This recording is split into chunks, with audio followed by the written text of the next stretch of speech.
Paul Tagliabue.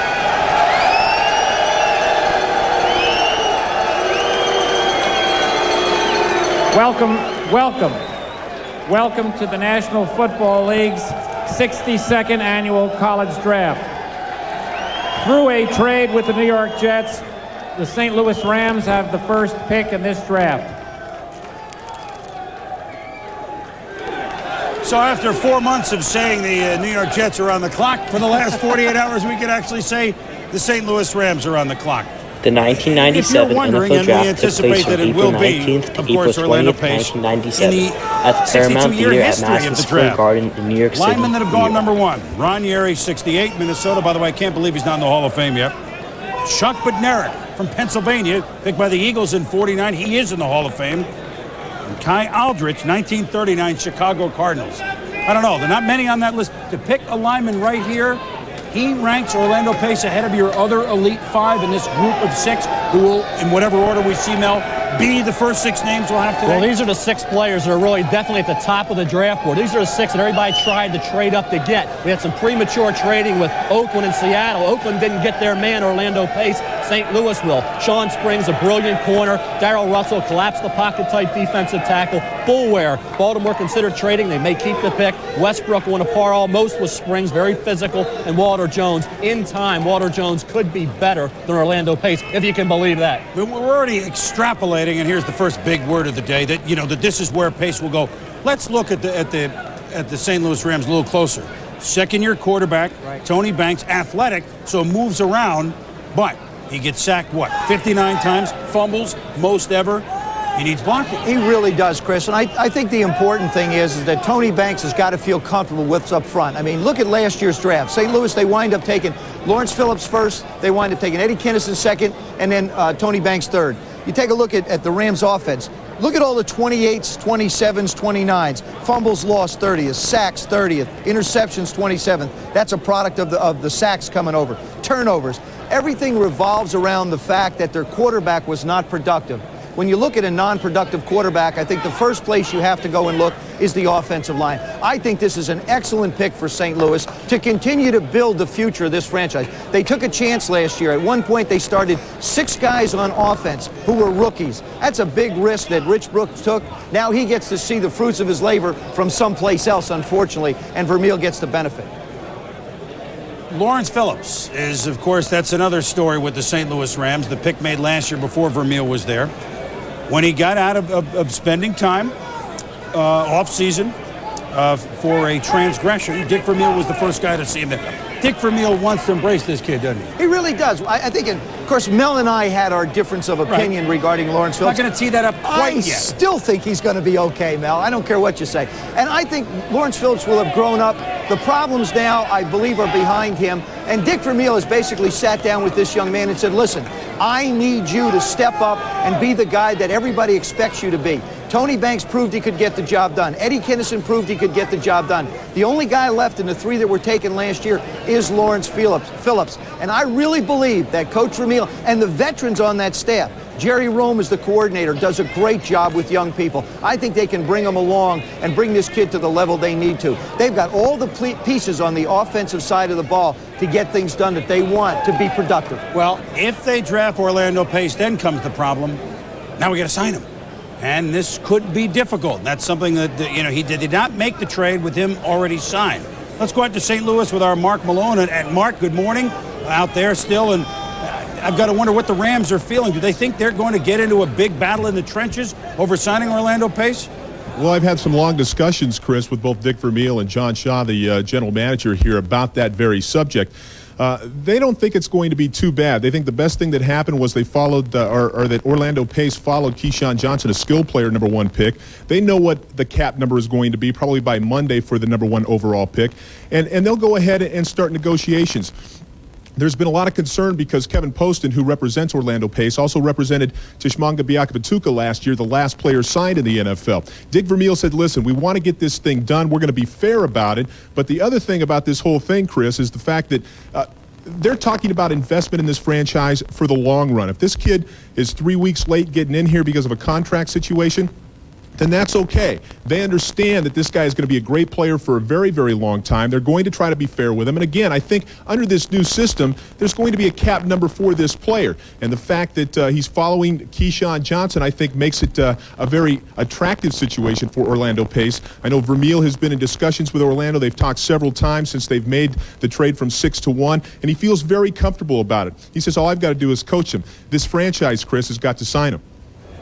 Well, we didn't think that moving up to the number 1 slot mark, and of course, why not? It's your dime, if you will. It's your 15 minutes of fame, and that's what you get in every pick in the first round. If this is the first year that you're watching the draft, second round is 10 minutes, third and et cetera rounds are 5 minutes each.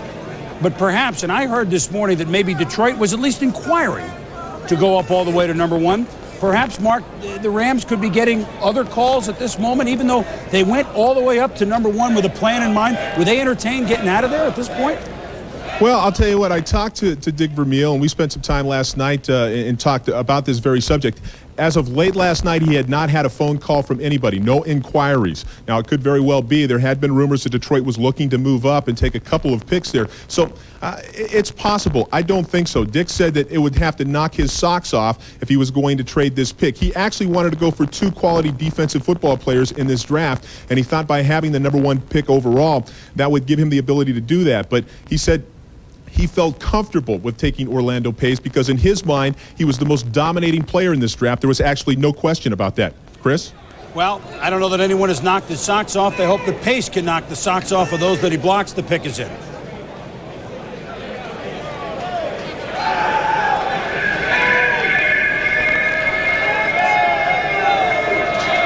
Orlando, one of about a dozen players here in New York, maybe a couple more, With 14. the first pick of the draft, the St. Louis Rams select Orlando Pace, tackle, Ohio State.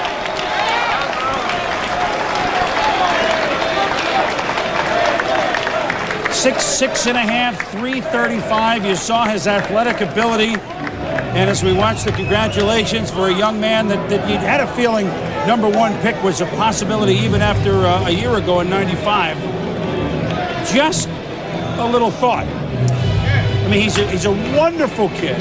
The Oakland Raiders are now on the clock, selecting the second pick.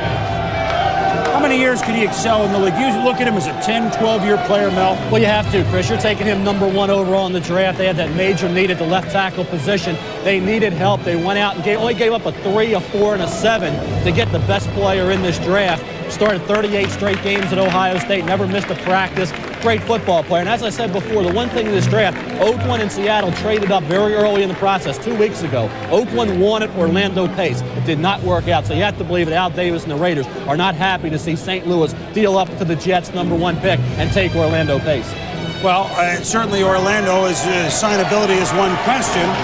But if I'm Orlando's agent, I don't worry about signing right now. I'm on the phone to IHOP or Aunt Jemima because this guy invented or reinvented the pancake block.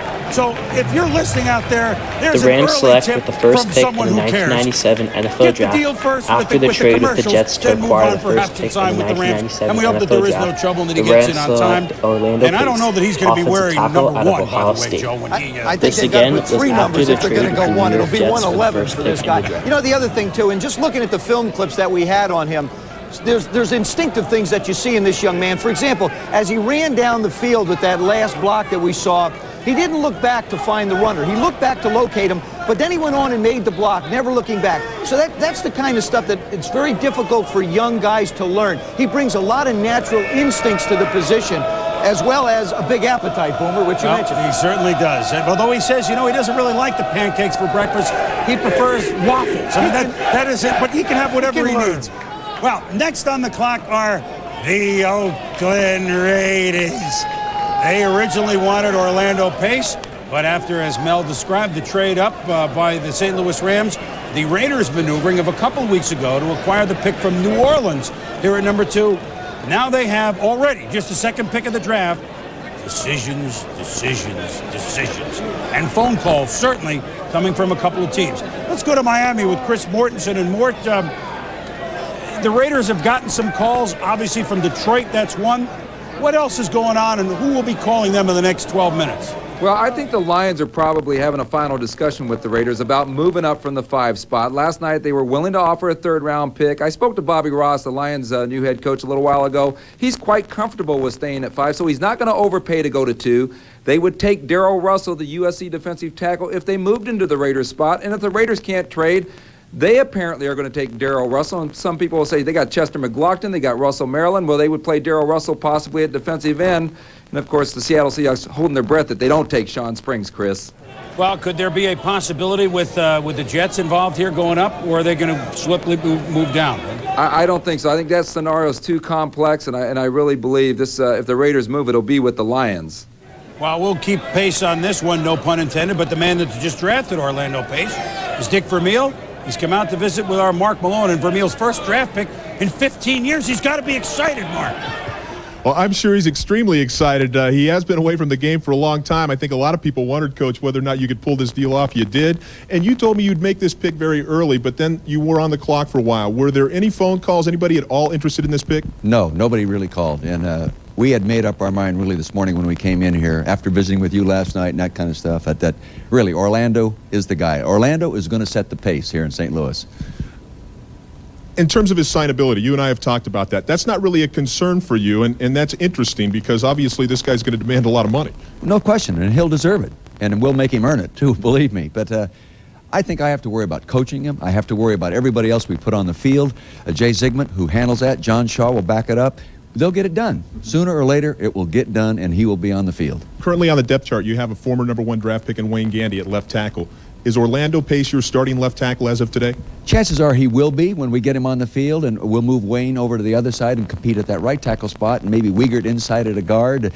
Really, this one move has strengthened our offensive line so much, and we have Gerald Perry here really getting ready to play football. It could be a very good offensive line. Well, it's a big pick for St. Louis. They also signed 2 days ago John Gurrick, a former offensive guard for the Minnesota Vikings. They have a second pick coming up. It'll be the 8th overall in the second round. Probably be looking at defense. Now let's go back to New York and Chris. All right, Mark, thank you. We're going to get up to Tom Jackson in a moment, but the Oakland Raiders apparently have made their decision. Have they hung up the phone on everybody? The card is up at the commissioner, and we shall see if this is Darrell Russell. Move him at defensive end, 20-year-old. Let's see if that's what the Raiders do, or do they make a move? Up to the podium and the commissioner.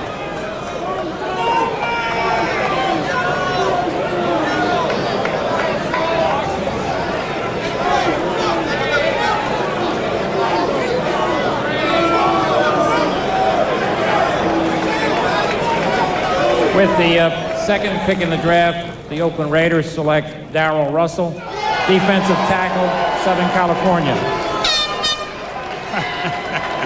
Oh, the air horns are in here. The Seattle Seahawks are now on the board with a choice obtained from Atlanta. Well, let me tell you, 2 things have just happened with the Oakland Raiders taking Darrell Russell. First of all, they get a young man that usually plays inside but can play outside if they decide the Raiders to keep select with the second pick in the 1997 NFL draft, the Seattle Darrell Seahawks Russell, are very defensive happy tackle because out Shawn of USC. Springs, Pace's teammate at Ohio State, the corner, is who they wanted all along. Weren't sure they could get him at 3. That's probably where they're headed next, I would think. But Mel, let's talk about Darrell Russell, who's, again, I mean, he's just a youngster. He's a big kid. He's 320 pounds. He's a great athlete. He's only 20 years of age, so you know he's going to mature. He took some downs off, has to become more of a consistent, focused performer, but tremendous upside potential. Here he is at basically at right defensive end, and that's where the Raiders plan on utilizing him, getting to the quarterback, very agile, very quick for a big. Here he is inside, exploding to the quarterback. You know, getting after then quarterback Ron Powis with Notre Dame, controlling the middle. That's what he does so well. Here he's against the Huskies, just dominating that double team block and making a play. Fires into the backfield regularly. When this kid is on and he's motivated, he's a one-man wrecking crew. And I think what they have to do is harness that talent and motivate him. That's going to be Joe Bugel's responsibility. For Oakland, though, they get Russell, but they still don't have that offensive lineman for Jeff Well, George. then what a segue to Joe. Oh, my. And to me, I don't necessarily think that Russell is just going to stay in Oakland. Joe, when I look at a head coach, when a guy takes over, they like to get people they're comfortable with. I think of Vince Tobin and Tony Dungy last year. Both of them went for defensive people. Joe Bugel takes over as the offensive coach or the head coach. He's an offensive-minded coach. He's a line coach. I wouldn't be surprised if he still winds up with Walter Jones somehow, some way through the course of this particular draft. I don't believe the dealing is done. It just doesn't make sense for this to sit real comfortable with me. I think Chester McLaughlin is a superstar. I don't know whether or not Russell helps them get where they want to go.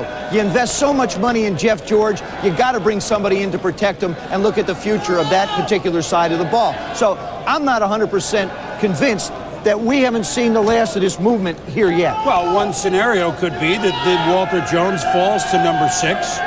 The Jets take him, then they make a deal. Either Russell for Jones or McLaughlin's involved. Meanwhile, the Seahawks, I got to think, it's Shawn Springs.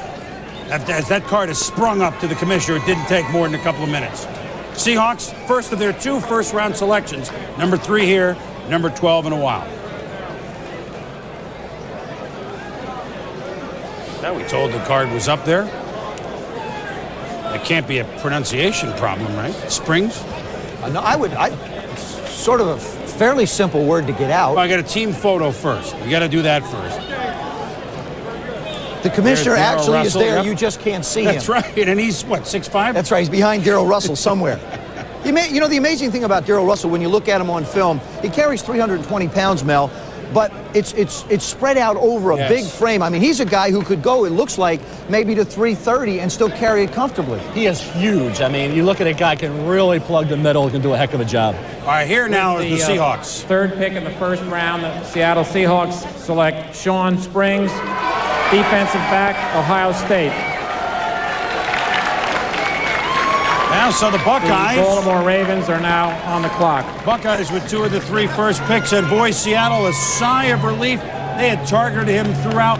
Shawn Springs had no interceptions last year, but they didn't throw the ball at him. Mel, the Seattle Seahawks select the 3rd pick in the 1997 NFL Draft, Shawn Springs, cornerback, defensive back out of Ohio State. This was a great pick for the Seahawks, and they would also have the 6th pick in the draft as well to select He's another definitely worthy, Chris. He may not be as good as Deion Sanders, but he's going to be close. And certainly for Seattle, they got Willie Williams. This was the second player out of Ohio State in the draft this year, as Orlando Pace also played for Ohio State. He went number 1. Shawn Springs just went 3, and he also went to Ohio State. How quickly he locates the ball. He runs a 4.36. It's a 39, 40-inch vertical jump, 19 reps, so you know he's strong. Here he is as a punt returner. Great ability in that area if you want to risk injury and use your number 1 corner. Also as a return man. Run support ability's average.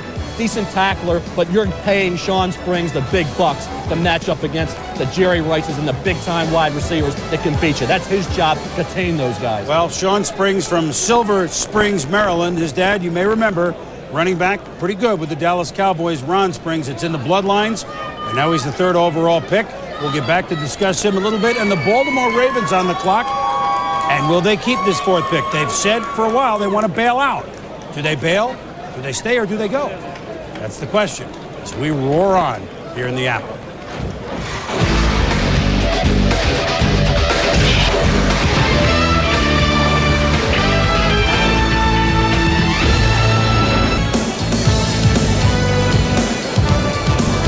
Back in New York, and look at this new and improved, almost like the Hall of Fame wall there, and maybe one day Orlando Pace will be on the wall in the Hall of Fame. You can only hope, but certainly quite a ball club that we saw assembled behind us with the commissioner. I'd like a chance to coach that team. Well, card is in already. Do the Ravens keep the pick, or do they make a swing trade? They've said they dump out. This doesn't seem to indicate that they might. Let's go to the commissioner. It's the Peter Boulware spot. With the 4th choice in the first round, the Baltimore Ravens select Peter Boulware, defensive end, Florida State. Well, so much Detroit for Lions saying are now on the clock. Saying for weeks that they would dump out because of the cap. They had some offers, the Giants being one of them, Mel. Maybe he just looked too good at the end, right? They certainly need defense after squandering all those halftime leads last year. Well, the offers weren't good enough. All they got was a 3 from the Giants, a 3 from other clubs. They didn't get that 2nd-round pick and an offer that the they wanted. Ravens select the 4th pick in the 1997 NFL Draft, Peter Boulware, defensive end, linebacker out of Florida State. Pass rusher. You see him here coming off the corner, a right defensive end. Good job off the edge. blindside pressure. He's a special performer. He's going to come in ready to work. He's been a productive player game in and game out. Very strong, good functional strength at about 22, 23 reps, so that's not a concern. You see his athletic ability here against Florida, blocking a punt. This is a kid that can play some linebacker. Marvin Lewis, the defensive coordinator, worked out Peter Boulware, came to the conclusion he could be an outside linebacker. So don't count that out. They have McCrary to be the right end, they have Burnett on the other side. Maybe initially they try Boulware at outside linebacker to plug a hole and see what happens. Well, he's a smart player. Let's get that out there. His dad, a doctor in Columbia, South Carolina, where he is from. Sterling is quick to point out from the crib. But cap problems. Where's Baltimore? They're the closest team to being over the cap. Look at they're playing some of their players. Now, remember, these are guys not on the team anymore, but they still owe under the cap. Bad Moon Rising, a cool $3 million to Pepper Johnson. Of course, Eric Turner was still there. Leroy Horde, who's long gone. Tony Jones, now a Bronco. I mean, this is...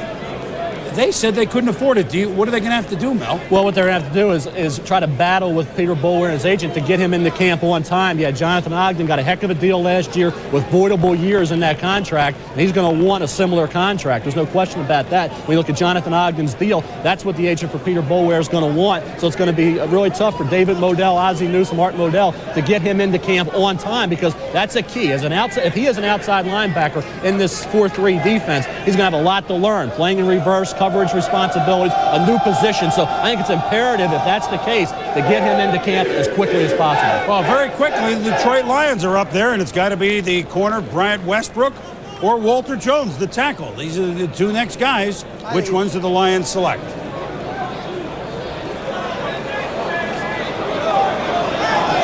With the fifth choice in the first round, the Detroit Lions select Bryant Westbrook, defensive back, University of Texas.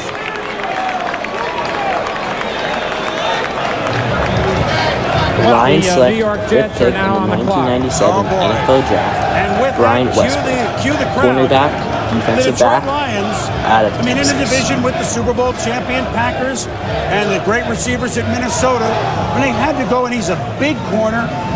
A smart pick for Detroit and Bobby Ross. It really is. The first 5 picks have gone basically the way everybody wanted them to go. They're getting people they want in need positions. Pace fills the offensive line position. Russell in Oakland, like I said, I don't think that's completed yet. Springs to Seattle, Boulware to Baltimore, Detroit to Westbrook goes there. Offensively, the Lions are going to be really fine. I mean, you got Barry Sanders, Herman Moore, Johnny Morton, Scott Mitchell's comfortable, a new coordinator in Sly Grooms, Mark Trestman working with the quarterback. They know they needed defensive help. They know they need a tough one-on-one cover guy. That's who they got, Mel. Well, Mel, he's about 6 feet tall, about the same physical specifications as Shawn Springs. He looks for the big hit, doesn't he? He's a football player. He reminded me a lot of Lester Hayes, the former Raider. Very tough, physical cornerback. You watch him game in and game out, just make dynamic plays. Right around 200 pounds, tremendous strength. A guy that plays a physical brand of football. See, 30 career pass breakups, 9 interceptions. This guy has good ball skills. Watch him come up and explode as a tackler, dynamic one-on-one defender. Here he's against Randy Kinder. Watch this hit. This exemplifies what this kid's all about. Destructive football player, but don't underestimate him in coverage. Here he gets flagged for pass interference. Joe, that's not pass interference. He came away with the INT. Here he is blocking a punt, scooping it right up and taking it all the way for a touchdown. This kid is a big-time football player. Had a knee injury, serious knee injury early in his career. Came back from that, has shown no ill effects. This kid will solidify a Lions secondary that's been awful the last few years. Let me just say a couple things. The corners in the top 10 in the 30, this now the 31st year, the 30 previous years of the common draft, cornerbacks now, not DBs, corners, just 16 over 30 years in the top 10. We've already had 2 here. For example, Dion was a 5th choice. Michael Haynes was a 5th choice. He's going to the Hall of Fame. Ronnie Lott, who one day will go to the Hall of Fame, was a number 8 pick. Rod Woodson was a 10 pick. To see Springs 3 and Westbrook 5, if the scouts are right, that kind of puts it where the scouts are thinking that these guys may end up after 8 or 10 years in the league. One other thought about Springs. Allegedly, in the Rose Bowl, he went up to Poole, the outstanding receiver of Arizona State, said, tell you what, if you don't cut me during the game, I'll give you 1 catch. I don't know if this is quite true, but the stats in the Rose Bowl were that Poole caught only 1 ball from Jake Plummer. If Springs has that sort of confidence and ability, we're looking at a great one. Westbrook, too. The Jets are... Well, something we've got used to saying the last couple of years, the New York Jets are on the clock. But this is the first pick of the Bill Parcells era. Let's head out to Hofstra in Sao Paulo, Antonio. They keep it or do they move down again? Well, Chris, this is an interesting dilemma for Bill Parcells in his first pick with the New York Jets. He has control for the first time, like you said, he's always wanted to have. He could take Walter Jones. Don't forget, David Williams had a cyst removed in his back. He's the starting right tackle, veteran starting right tackle. He's actually sitting, or lying down, we hope, at Lenox Hill Hospital because he's had a dural leak, a little fluid buildup in the lower back, and has been prescribed to have rest for at least 2 weeks and may not be ready until training camp. So they could take Walter Jones, they could take James Farrior, they could take Dwayne Rudd, or they could move out with either Seattle or Tampa Bay. Let's go to Andrea Kramer in Tampa. Well, I'm doing my Andrea Kramer imitation right now. I've kind of grown a little bit, changed my hair color. We'll get to Andrea in Tampa very shortly. Walter Jones is, Mel, we had 6 players. Whoever picks here, Jets or whatever, that is, if it's best available athlete, no question, right? I think Walter Jones is a special football player. In the JUCO ranks in 2 seasons, he allowed just 1 sack. Then he goes to Florida State, sits out a year, and then this past season allowed just 1 sack. He's flagged for just 1 penalty. This kid's a good football player, 295 pounds, Joe. He runs 4.72. He's got to be one of the fastest offensive tackles of all time. And as you mentioned before, Mel, what it looks like is this, everybody's talking about this kid. Orlando Pace is a guy right now you can plug right in. But down the road, they think Walter Jones has the athletic ability to be equal to an Orlando Pace. So it's a very good pick. This also is the end of Mel's top 6. After this, almost anything goes almost anywhere. So this is the guaranteed guy. You know, Walter Jones reminds me a little bit of Darrell Russell in that, I mean, he's a 300-pounder, but, I mean, he holds it. He doesn't look 300 pounds. He runs as well as tight ends. Well, here's the 6th pick with the Jets. They've already moved from 1 to 6. Do they move from 6 further down to get more picks? The trade card is in, so that answer would be yes. Here are the details with the commissioner.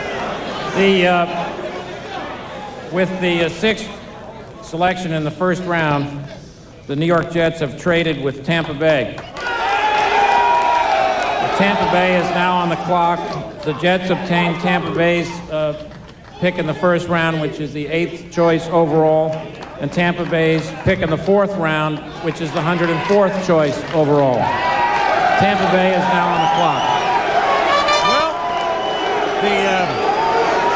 Bill Parcells. So the Jets trade with the Buccaneers, and the Jets now have the 8th pick in the draft and a 4th round pick in the draft, while the Buccaneers move up to 6th. But the Buccaneers actually won't keep this move up pick. 2 spots, it costs them a 4th. Now let's check in with Andrea Kramer. Good afternoon, Andrea. Hello, Chris. We'll try this again. Thank you. Tampa is not going to stay at the 6th pick, however. They have traded down to number 12. That's Seattle's spot, and they're going to, Tampa will get their Seattle's 3rd round pick, which is number 63. So Seattle will now be making the pick at 6. It's very confusing, but the Bucs, I think, feel that there were a number of players that they would like, and if they were all falling down, that they feel that they could get that value a little bit later. So it looks like Seattle will be making the pick, and Tampa will now be at 12. Chris, back to you, New York. Well, my goodness, they came in the league together, the Seahawks and the Buccaneers, and it's only fitting that they do business together here in the first round. These 2 teams are the 2 teams with the 2 first-round picks. Here's the tales of what with the 6th pick in the first round acquired from the New York Jets, Tampa Bay has traded with Seattle. So Seattle now is on the clock. Tampa Bay acquired Seattle's pick in the first round, which is the 12th selection overall, and Atlanta's pick in the 3rd round, which Seattle had previously acquired, which is the 63rd selection overall. So Seattle is now on the clock. All right, so let's recap here. Welcome to Trader Vic's. We'll have a pina colada at Trader Vic's, and his hair was perfect. They're not talking about you, Mel. It's a line from Warren Zevon. Well, this is an involved story with Seattle. Now the Seahawks have traded for the 6th pick. Then let me and give now you the the Buccaneers background have the Seahawks how a 12th pick vote in this draft and a 3rd round pick in this draft, while the Seahawks now go up to the 6th pick in this draft. So now the Seahawks have 2 top 10 picks in this draft. Top of the morning to you, Hank. And I guess the fish are swimming upstream, aren't they? Yes, they are, Chris. Dennis Erickson told me last night that this was his objective, to move into the 6th spot, to take Walter Jones. It fell just the way he wanted with the selection of Springs. You mentioned the legislative situation here, and very quickly it's this. They need 50 votes to get approval for a stadium vote on a referendum.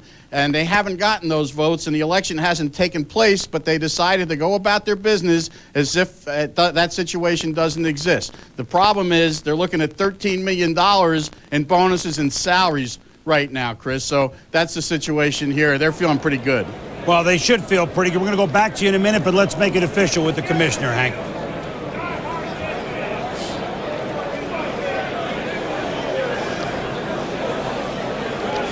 With the 6th pick in the first round, the Seattle Seahawks select Walter Jones, offensive tackle from Florida State.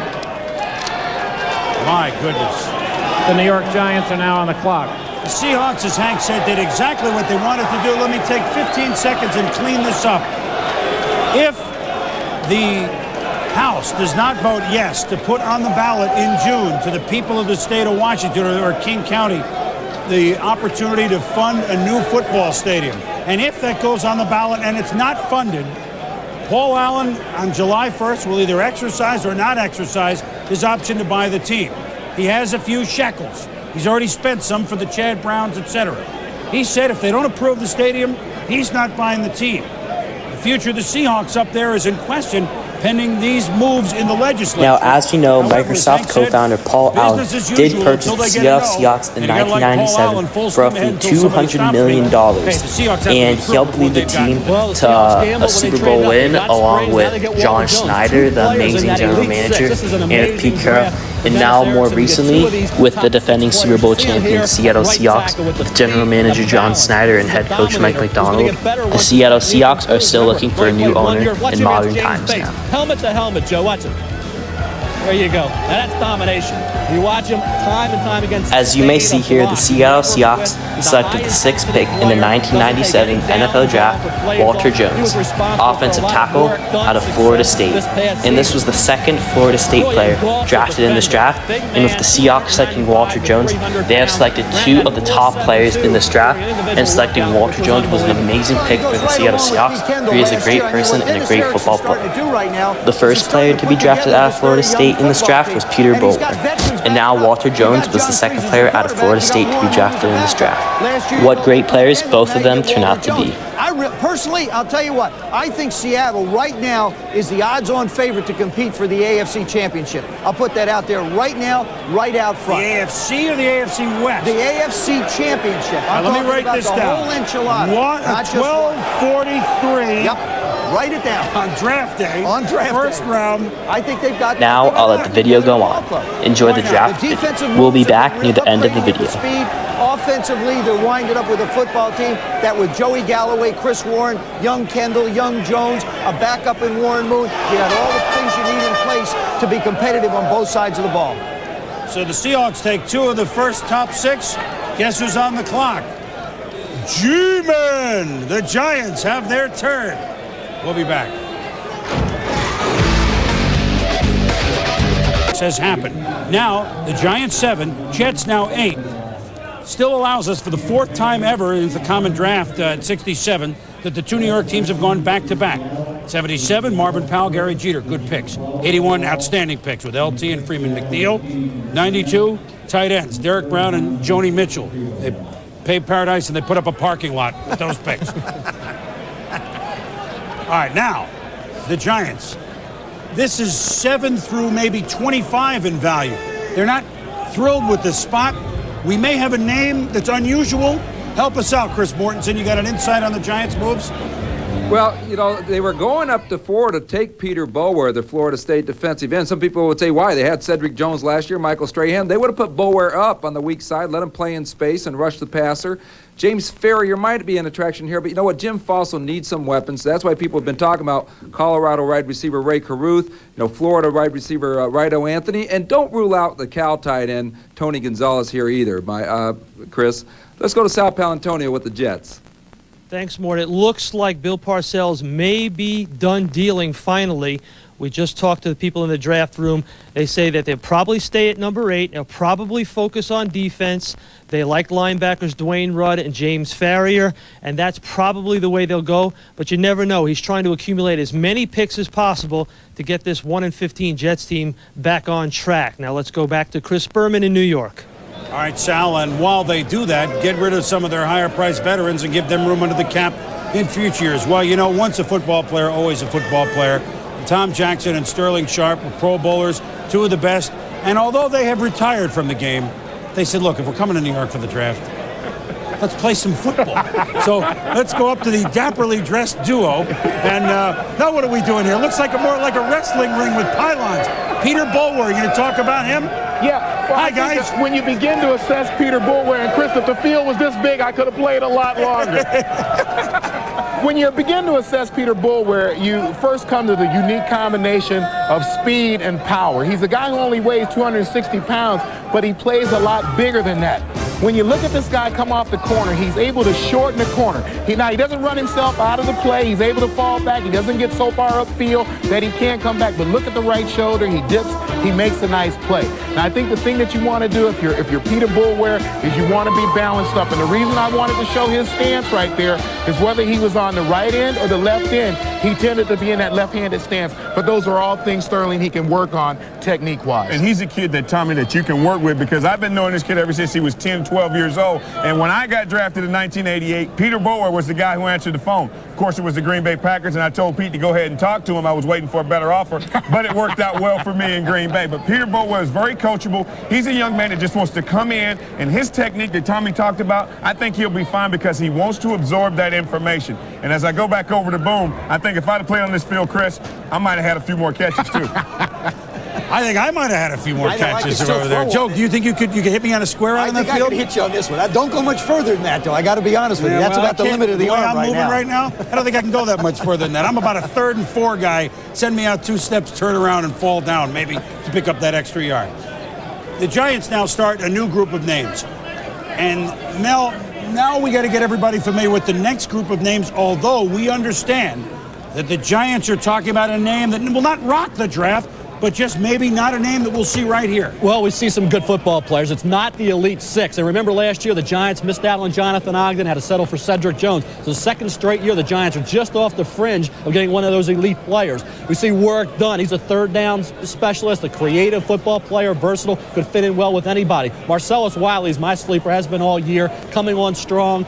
You look at the rest of that group that's after that. Tarek Glenn was 354 during the season. Now he's 331. Ike Hilliard. This is a kid steadily moving up the draft board. Gives you tremendous ability after the reception. Renard Wilson. We know that Bill Parcells really likes Renard Wilson's intensity and great motor. So there's not that much difference in talent when you look at this group from the 7th player down to 18, 25. There's not really that much separating those players. The Giants may think about moving down. You say, why not move down? Well, who wants to move up if all these players are the same? It takes 2 to have a deal, and the Giants may have to use this pick simply because there's so much equality. I mean, everybody from 7 to 25, 30 is basically a similar grade. This is the start of a new era, Joe, with the Giants, with Jim Fossil, who has really been a quarterbacks all over the league.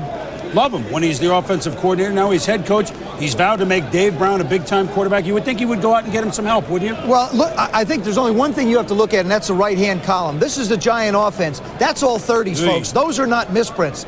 Total yards, passing yards, rushing TDs, thirds, and 12 of 1,000 plays for 25 yards or more. That's 0. I think the one area that you have to look at with Jim Fossil and his offensive coaches is they've got to get the ball down the football field, whether it be a 3rd down back coming out to help him or whether it's a guy who can stretch the field. That would be the area I think he'd be looking at. All right, we're thinking offense. What are the Giants thinking? Let's go back up to the commissioner. With the 7th pick in the 1st round, the New York Giants select Ike Hilliard, wide receiver from Florida. The New York Jets are now on the clock. Let's say one thing about the Giants, and they've had some nice receivers. And they tried Lewis a couple years ago, but really, since I think Del Schaffner, or all right, I'll give you Homer Jones in the 60s, They haven't had a deep threat. Is Hilliard the answer to a deep threat, Mel? I'll tell you what Hilliard is. He comes from Steve Spurrier's offense. He's a guy that is tremendous in the open field after the catch. 29 touchdowns. He gets the ball in the end zone. His uncle is Dalton Hilliard, so you know this guy's got the good bloodlines. Watch him here. After he catches the football, that's the key. Look at the moves in the broken field. How creative he is after the catch. That's the key to Ike Hilliard. You're throwing the 10-yard pass, he turns it. Watch this move right here. Now that's a football player. This kid can create so much. A 10-yarder can become a 30-yard touchdown. Here he is again. You see the hands, the ability in traffic, fade routes. Very experienced at that at Florida. Again, against top competition. This is Deshae Townsend, a good cornerback. Look at that move. I mean, this is against good football players. He's leaving these guys in the shade, Joe. I mean, this guy is tremendous after the reception. The best wide receiver, along with Ray Caruth from Colorado, after they get the hands on the football. He's not as fast as Caruth, but I think he runs with the football a little bit better. The other thing here, too, is George Young. 9 of the last 10 drafts have been offensive, and in the entire time that George Young is picked, he has not traded out of this pick. Everybody talked trade, just didn't happen. You look at the people. Cedric Jones is the only defensive guy. Wheatley, Lewis, Brown, Bunch, Hampton, Williams, Moore, Ingram, all offensive people. This is, I think, going to really help Jim Fossil out tremendously, Chris. Production, Joe. 25 touchdowns by Hilliard the last 2 years, 34 in his collegiate career at Florida, certainly playing in a great pass system. He's not a burner per se, but some scouts liken him to Andre Reed, the way he gets the ball, moves over the middle. And if they can get Andre Reed out of this pick, I think the Giants will be very pleased. I got to tell you something. When you're playing Giant Stadium, I think Giant Stadium is the toughest stadium in the National Football League to throw in. I think a lot of Dave Brown's problems had to do with the scheme that he was in and the weather that he plays in and the conditions. This kid here may not run down the field real fast, but he has the ability to make catches and make things happen. I think Dave Brown's going to be a much improved quarterback with his abilities this year, with his numbers, and Ike Hilliard is the kind of guy who can be a go-to receiver for the Giants. I think the Giant fans are finally going to have something to cheer about after 25 yards in a long time. Well, it is the first time in a while. We certainly, our college crew, headed by Chris Fowler and company, have certainly enjoyed watching the Florida offense through the years. Let's go up to our Bristol, Connecticut studios with Chris and Jaws and the pick for the Giants and Jim Fossil on offense. Production, certainly not a question, guys. Well, you mentioned Homer Jones, Boomer, the last all-pro wide receiver for the Giants 29 years ago. Recent receivers have played more like Homer Simpson. But Ike Hilliard becomes Mike Gottfried, the first receiver taken over Colorado's Ray Caruth, over Yetiel Green, the guy with the great workout stats from Miami. Does he deserve to be the first receiver picked in your mind? Well, I think he's a great receiver. I think, first of all, when you look at this receiver, he's a very aggressive receiver. He changes directions like you've seen on the film, and he's the clutch receiver for Florida's offense. Danny Werfel went to him in the clutch. He's a fade guy, a corner route guy. He's going to work well against man coverage. He's an excellent pick. He is the first #1 pick on offense under Steve Spurrier at Florida. Emmitt Smith, the last Gator to be taken in the first round on offense. Amazingly, those 4 SEC titles, and Hilliard becomes the first #1 pick out of that. How does he fit into the Giants offense? Obviously, he gives them the impact player they wanted. Chris, it's a great fit for the New York Giant offense, particularly under Jim Fossil. He's a guy that loves the timing and rhythm passing game. And a guy like Hilliard can stretch the defense, get the free safety out of center field, and create the vacancies underneath. And that's the real key. Howard Cross can now catch the ball underneath, Callaway underneath. I mean, Thomas Lewis, they've got the guys. I mean, it's a great pick for the Giants. Now the Jets up, 6 juniors in the top 7 picks. What will the team from New York Jets do? Chris? All right, guys, thank you. The Jets have made the pick, finally, after all their trades.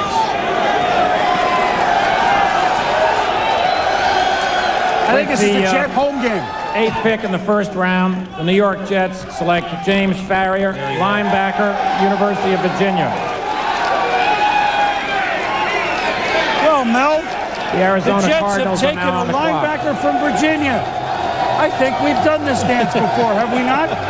I'll tell you, when you look at the New York Jets and you look at James Farrier's ability, a multi-dimensional outside linebacker, a guy that can cover, can do a job at the line of scrimmage, well coached by Rick Lance, during his career at Virginia, a guy that really can go sideline to sideline. When I liked him early in his career as a sophomore, he was 215 pounds. Now he's 240.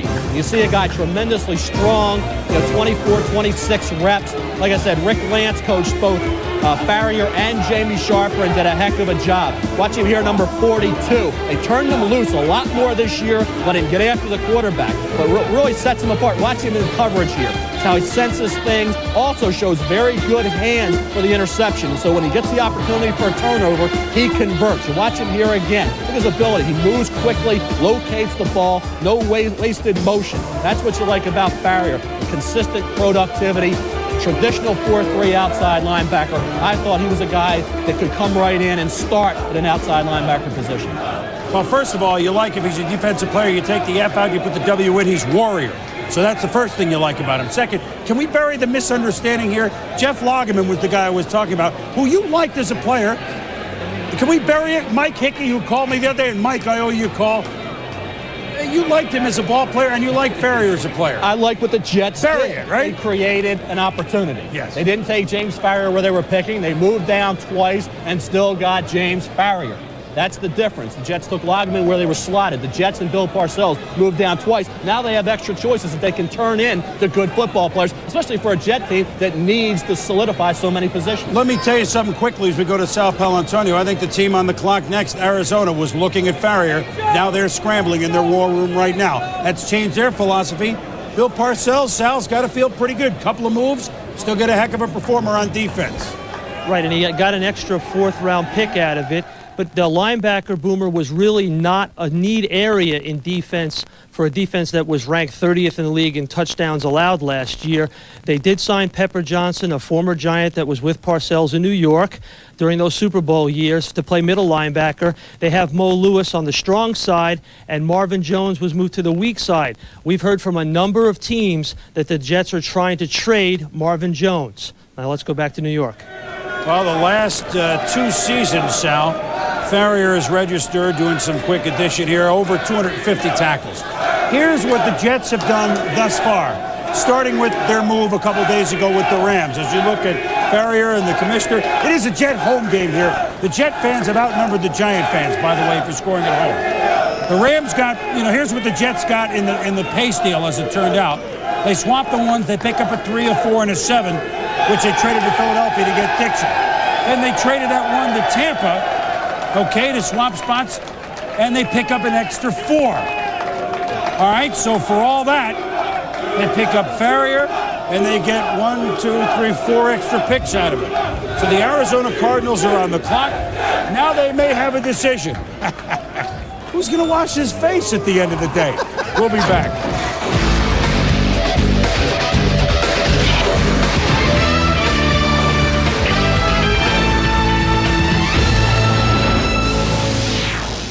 I was getting off a plane when this stranger tosses me a dime. Suddenly, Cardinals now have to rethink. They were hoping to get Farrier. I believe that's one of the players that they certainly wanted. They now have to think about a defensive back, which may be a little rich as far as looking at the draft in the 9-hole to pick a guy like a Tommy Knight. Do they do that? Do they try and bail? Does somebody see a player that they want to come up and get? I think we may see the Arizona Cards take all 15 minutes. Where do they look? Vince Tobin, a defensive coach. Well, I think a defensive coach here, I think he looks to come out. I tend to agree with you, Chris. I think there's a possibility they may take the defensive back. But I think back to last year when Houston had the 9 pick and Oakland wanted a tight end with Ricky Dudley. Gonzalez out of California is the guy that everybody wants. The pick here at Arizona, New Orleans' is pick at 10, Atlanta's pick at 11. I think those are the 3 spots that Kansas City wants to try and come up to because they've made it public everywhere that they want Gonzalez. I think this is right in the spot where you see the tight end want to go, somewhere in these next 2, 3 picks. He's the hot property. I think this is the spot that Kansas City can ensure they get who they want, if they're the people that want to come up. Dallas wants to come up. San Francisco wants to come up as well. So I think there's a real possibility here. They trade this pick or possibly wind up taking the DB, like you said, because of its being a defensive coach. All right, so we've had 8 picks thus far. Cardinals are on the clock. Let's go back up to our Bristol headquarters and Chris Fowler and gang for a draft update. Chris? Well, thank you, Chris. It is recap time, and if you're just joining us, where have you been? You've missed 8 picks already in a very briskly paced first round. Also missed 2 trades involving pick number 6, and the news is that Seattle has made the trade and gotten 2 of the top 6 players in the draft, Shawn Springs and Walter Jones, the offensive tackle out of Florida State. Here's Seahawks head coach Dennis Erickson speaking with Hank Goldberg about the Seahawks' 2 picks so far. Well, with the first pick, obviously, Shawn Springs was a guy that we wanted because of the need at that position, and we were able to get him, which enabled us now to do something with that 12th pick. Had we not gotten Shawn, we would have had to get a corner with that 12th pick and done some things to move up to get that done because of that need. And Ron Jaworski joins me. Shawn Springs, defensive back number 2 taken in this draft was Bryant Westbrook. We had to wait till pick number 11 last year to get defensive back. And Ohio State just keeps producing great players. In the last 3 years now, 8 picks in the first round. How does Springs fit in? He's a guy who's confident, Jaws. He will tell an opposing wide receiver, you out your league. Well, now he's in a new league. He's a guy that could play the man-to-man coverage. Now you put him back there on the corner with Willie Williams, you really freed up the defense. And when you go and you look at what a team can do by doing a lot of different things with the linebackers and with the safeties, and you see it right here on the corner, say you got a Willie Williams and a Shawn Springs that can play good man-to-man coverage, it frees these safeties up to get involved with the running game, get involved with the blitzing game. These guys are key. Now when you got Sinclair and Adams and guys, Cortez Kennedy up front, you now have 11 guys that can attack the quarterback. And when you can attack the quarterback, it's easy to play in the secondary. That's what Dennis Erickson wants to do. That's what Ohio State was able to do. Springs such a good coverage guy. They just left him out here one-on-one. The linebackers and the safeties, as you pointed out, got very involved in the pass rush. All right, pick number 9 up next. Back to Chris Berman in New York. All right, guys, thank you. Well, we've talked to Tom Jackson here in New York that if the field was this size, you could have played more. But what happened if you would have to go up against Orlando Pace on a field this size, Tom? There's nowhere to run, there's nowhere to hide. Well, it took me a long time to get around him, Chris, but when you start to assess Orlando Pace, he is atypical of most left tackles in the game. You're looking for a guy usually who's a little smaller and has more athleticism because he's blocking those great right defensive ends whose expertise is rushing the passer. You take a look at Orlando Pace, the first thing you notice is the great balance, and then watch the feet. It's like dancer's feet. You watch him, he has a great grip, gets his hands on you, hard to get away, but watch the punch right there, has the ability to knock people off. And the thing that I like about him the most is that once you get a runner going downfield, Orlando Pace likes what he does. He wanders downfield, he hits people when he doesn't have to, and I think that's something you can't teach and you can't coach, Boom. Don't do anything. All right, well, thank you, Tommy. It's pancakes for everybody at this point. 8 picks thus far in the first round, 3 of them from the ACC. So as we wait for the Arizona Cardinals, who have now about 5 minutes left on the clock. First rounders in the 90s, Ohio State now with Pace and Springs, and Russell with USC. So USC 1, Ohio State 2, so Ohio State has the lead, 12-11. Notre Dame, Joe, 3rd at 9. We're Michigan, hanging there. Texas We're A&M. just hanging there. Yeah, but you may have. We got a few coming up. We got a win or two. We can coming see up. what happens. Yeah. Pick us in for the cards. Let's see what's in the cards for Arizona.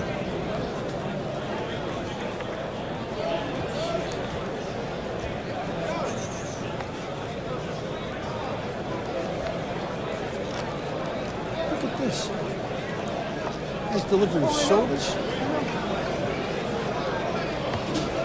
I don't believe it. With the 9th pick in the first round, the Arizona Cardinals select Tom Knight, defensive back from Iowa. Well, this is an interesting selection, Mel, because I think The that New Tom Orleans Knight, Saints are now on the clock with the choice obtained from the Oakland Raiders by trade. who is another, pretty big, not huge, but 5'11", almost 200 pounds corner, 10 career interceptions. He's moved up the charts despite the fact that in his college career earlier on he had a couple of knee injuries, but he was a name that I kept hearing, and he's moved up the boards here to the number 3 corner. Do you like this pick, or is it a reach? No, I don't like the pick at all, Chris. I think when you look at Tommy Knight, you see a guy that, here against Donald Hayes from Wisconsin, showed some ability. There's no question this kid's a good athlete. He's got good physical ability, but I think he allowed too many completions to his receiver. He's not a tremendous run support corner. To me, he's a guy that has good 40 speed, doesn't play quite as fast. I had him on the draft board 112th overall when I did the draft report. So you're taking a guy 9th, and I have 112th. Obviously, I don't agree with this pick. I didn't agree with some of the things Bill Tobin did. Now Vince Tobin, I guess the Tobin family. I'm not on the top of their Christmas card. Jeez, we finally got you off Mike Hickey's bad list, and now here you are with another Tobin. What can you do? It just falls that way. Well, I mean, but a lot of teams were talking about him moving up as the number 3 corner. You don't see it. No, He's I didn't see it. Fluid, good technique.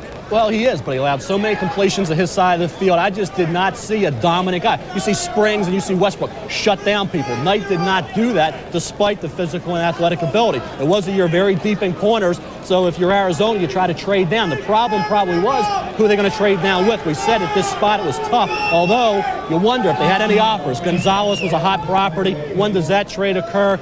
I'm not taking, I mean, how can I, who had a guy 112th in the draft report, applaud this draft choice? Well, you know, the Tobin family in general doesn't think much of your evaluation, well, so I mean, that goes over. I don't have a problem with it, to be perfectly honest with you. I think you need somebody opposite Aeneas Williams, and you said it yourself. But you need a good football player. But you also said in the top 6, you had Westbrook, you had Springs, and then we look at the other possible 10 corners that'll be taken in the first or second round. That means that there's 8 left. Is he so much worse than somebody else on the board? I mean, are there better ones? Who would be your next corner? I mean, you're talking about a lot of players bunched together. You have Booker, you have Herring that can play corner, you have Sam Madison, you have Ty Howard. What I'm saying is you can get a good corner in the early second round. They could have solidified another area. I know Arizona has a major need at corner, Joe, but wait until the second round because of that great depth. Take advantage of the great depth at corner. Get a cornerback then. Use this pick to solidify another area of concern. But I think the problem we run into there, Mel, is because at least 10 teams in this draft are looking for corners. If you wait to the second round,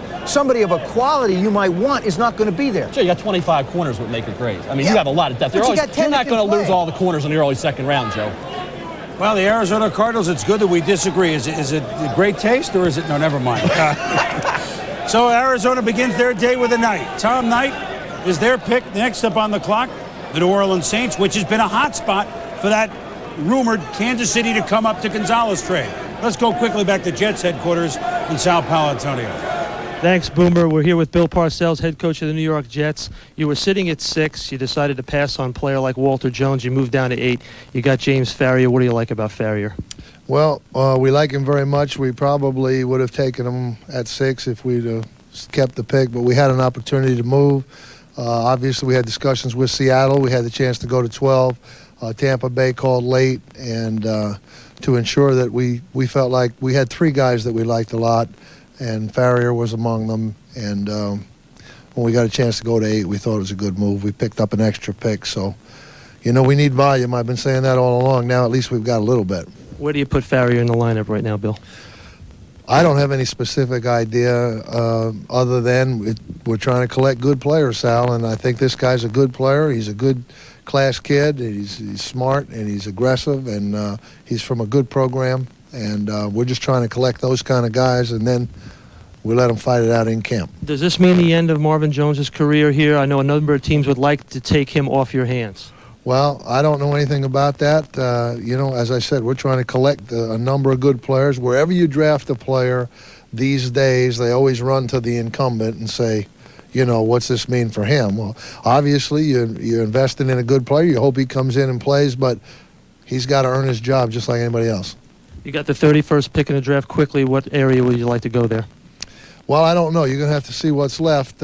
We still have some defensive thoughts, though. We're concentrating early, but at least we have a little volume now, and we can go as we see. Thanks a lot, Coach. There you are. Not letting me throw it back to Boomer. All right, go ahead. Back to you, Boomer. Well, he's a happy guy, and as Bill Parcells said, he has volume now with the New York Jets. Jets. Well, we're up to pick number 10, the New Orleans Saints, some of the Hall of Fame wall here at the theater.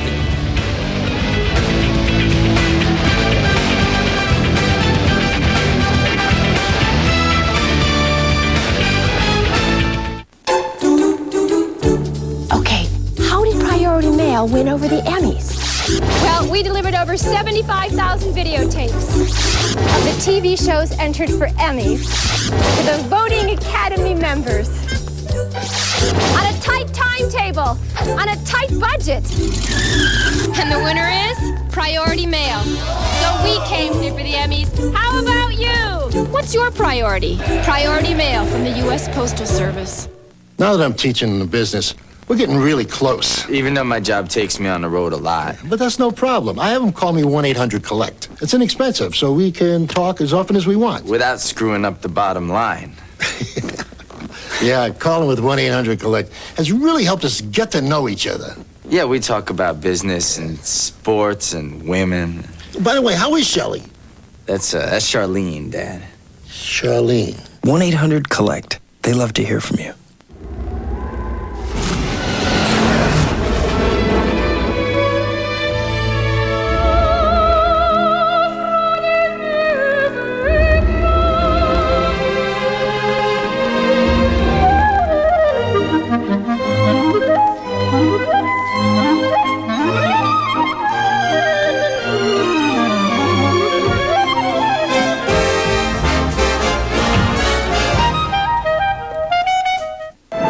Months is a long time. I wish I could take you with me.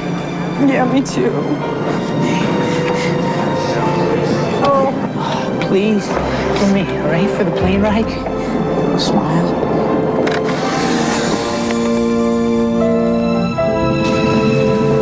You love her? Oui? Well, it's my sister. She's sick. Oh. Very sick. Polaroid. See what develops. We are back in New York at the theater, and one of the things that we do here in the 90s, some of us have yet to get on the information highway. I'm still at the stop sign of the entrance ramp, but at any rate, I'm sitting with you. Did Bill Parcells get enough compensation for the #1 pick?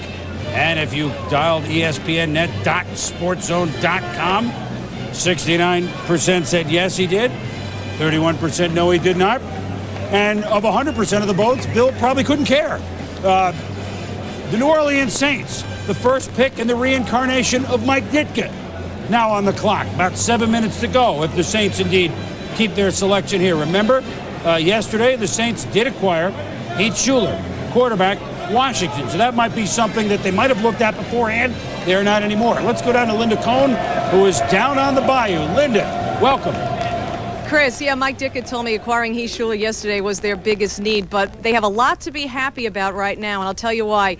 Coach Ditka told me yesterday that there could be 2 players, if still on the board at number 10, that would keep Mike and company from trading down. And from my conversations, I believe one of those players is wide receiver from Miami, Yatil Green. Mike Ditka likes Green. He brought him into the New Orleans facility. He not only was impressed with obviously what the kid can do on the field, and we all know about his breakaway speed, and you know how bad the Saints need a big playmaker. He liked the fact that he had a good knowledge of the X's and O's. But I also talked with Bill Kaharick this morning, and he told me, the GM of the Saints, that they're not ruling out any deal to trade down. Thank you all for watching this video. Looking to get I hope you all liked the video, and we're the really picks trying to that are make still quality up there and good at draft 10. videos for Let's face it, you this all. team was 3-13 This channel a year is ago, trying to spread ranked more 29th draft in content offense, out there for you all a year ago. and help you Offense learn has more many, about many the draft needs, so and they enjoy do the want to iconic moments that the stockpile drafts picks. have to And don't offer. forget, If you could subscribe, Drain that'd be Road is still greatly out there, and appreciated. that's We're really a trying to grow in possibility. Now back to you, subscribers. Chris, in New York. Once again, we'll see what God and Lord Mike Ditka bless. does with his Sports new, Draft History is out. New roost, if you will,